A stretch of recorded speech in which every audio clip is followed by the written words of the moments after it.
ఏపీలో కొత్తగా ఏర్పడ్డ కూటమి ప్రభుత్వం పాలనాపరమైన ప్రక్షాళన దిశగా అడుగులేస్తోంది.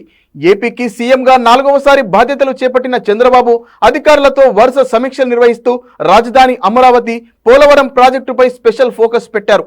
గతంలో తన హయాంలో పలు అంశాలపై తనదైన ముద్ర వేసిన చంద్రబాబు ఈసారి కూడా అలాంటి ప్రయోగాల దిశగా అడుగులేస్తున్నారు.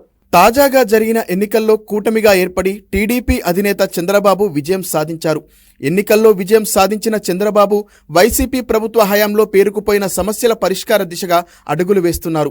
ఇక అధికారులతో వరుసగా సమీక్షా సమావేశాలు నిర్వహిస్తూ రాజధాని అమరావతి, పోలవరం ప్రాజెక్టులపై ప్రత్యేక దృష్టి సారించారు. 2014లో అధికారంలోకి వచ్చిన చంద్రబాబు అన్నా క్యాంటీన్లు ప్రారంభించి వినూత్న ప్రయోగానికి తెరలేపారు. పేదలకు 5 రూపాయలకే నాణ్యమైన భోజనం అందించే ఉద్దేశంతో అప్పటి ప్రభుత్వం ప్రతిపాదించిన ఈ పథకంలో ప్రజలు భాగస్వామ్యం అయ్యేలా ప్లాన్ చేశారు చంద్రబాబు. తన పుట్టినరోజును పురస్కరించుకొని తమకు దగ్గరలోని అన్నా క్యాంటీన్లలో ఒకరోజు పేదలకు భోజనం పెట్టాలని పిలుపునిచ్చారు.